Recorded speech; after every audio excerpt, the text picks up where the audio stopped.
Bonjour, nous allons évoquer aujourd'hui comment les populations vivent sur les espaces agricoles. Ce sont des espaces que l'on peut considérer comme à faible densité. En effet, ils sont de moins en moins peuplés, mais nécessaires pour alimenter une population toujours croissante. Du coup, nous nous demanderons comment habiter ces espaces si nécessaires à la vie d'un territoire. Notre premier exemple sera l'espace des Grandes Plaines aux États-Unis. Il se trouve au centre du pays et concerne de nombreux États, comme le Montana, l'Iowa ou le Minnesota. On y cultive principalement du maïs, du soja, mais aussi du blé. On observe une très faible densité de population, avec seulement 20 habitants par kilomètre carré, car l'espace est en effet principalement occupé par les champs. Le paysage est organisé en damiers. Les champs sont entrecoupés par les routes.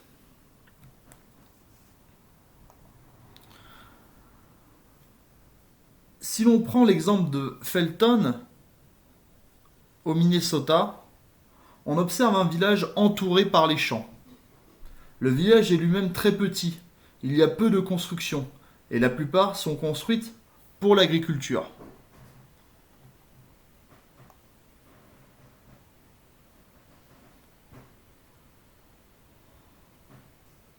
On observe ici par exemple les silos qui permettent de contenir le grain.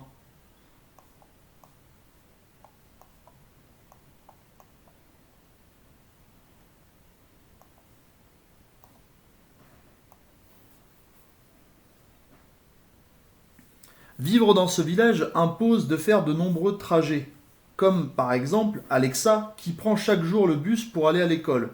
Le trajet dure environ 1 heure.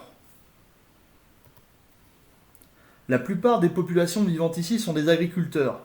On travaille en famille, avec des tracteurs et on est relié à Internet.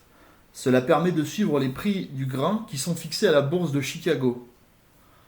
Beaucoup d'agriculteurs vendent leurs produits agricoles à des entreprises agroalimentaires. Celles-ci vont les transformer pour en faire des produits alimentaires prêts à consommer. Les produits agricoles et les marchandises sont transportés par des trains ou des péniches sur les fleuves vers les grands ports américains. Ensuite, ils seront transportés par navire vers d'autres pays. Pour la vie quotidienne, les populations se rassemblent à de nombreuses occasions pour faire la fête, comme à l'Iowa State Fair. Si l'on se résume, nous avons un territoire faiblement peuplé, avec une population d'agriculteurs qui font de longs trajets. L'agriculture est moderne, avec les machines et Internet. On élève des animaux, mais aussi on fait pousser des céréales et du soja. Ces produits sont souvent transformés pour être exportés vers d'autres pays. Nous avons vu que nous étions sur un territoire faiblement peuplé. La densité en géographie, c'est le nombre de personnes vivant sur une surface donnée. La densité est faible quand on se trouve par exemple à Felton, car peu de personnes y vivent, mais si l'on se trouve dans une grande ville américaine, la densité sera forte. Il nous faut voir à présent la vie d'une population sur un territoire agricole dans un pays moins développé. Nous prendrons le cas de Madagascar. Nous nous trouvons sur le plateau de Mahafali, dans le sud de l'île. Beaucoup de populations vivent ici grâce à l'agriculture. On fait pousser du maïs, mais aussi du manioc, et on y élève des zébus. L'agriculture est ici traditionnelle. On travaille à la main, avec quelques outils, et aussi on travaille en famille pour avoir plus de bras. Les conditions de travail sont particulièrement difficiles. Il y a peu de pluie, et le vent assèche rapidement les champs.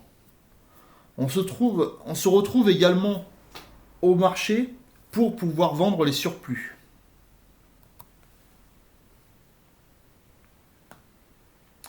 Les populations vivent dans des huttes. Il y a peu de confort. Il faut marcher très longuement pour trouver de l'eau potable. Face aux difficultés, certaines populations partent vers les villes pour trouver de l'emploi et de l'argent. À leur retour, ils viendront améliorer le quotidien des populations. Si nous synthétisons maintenant tout ce que nous avons vu dans ces deux études, nous pouvons dire que pour les pays du Nord et développés, vivre dans un espace agricole, c'est profiter d'une agriculture mécanisée qui produit en masse grâce à l'aide des machines, mais aussi c'est vivre de manière isolée et parfois avoir des problèmes de déplacement et même quitter ces espaces. Dans les pays du Sud, au contraire, c'est travailler pour nourrir sa famille dans ce qu'on appelle une agriculture vivrière. Mais c'est aussi subir les difficultés climatiques et économiques. On observe également, avec la croissance de la population mondiale, que les espaces agricoles vont être des espaces de plus en plus nécessaires et vont se multiplier. Même sur des territoires aussi contraignants que comme nous avons ici avec l'exemple de l'Oasis. Enfin, les notions nous montrent la différence entre une agriculture productiviste, c'est-à-dire une agriculture qui produit beaucoup grâce à l'utilisation des machines ou des engrais, une agriculture vivrière qui est destinée à la consommation des paysans qui la produisent, et ce qu'on peut appeler la déprise, c'est-à-dire l'abandon progressif de l'activité de l'agriculture.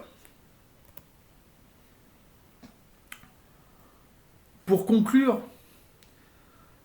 nous avons vu que les hommes cherchent à innover pour faire face aux difficultés.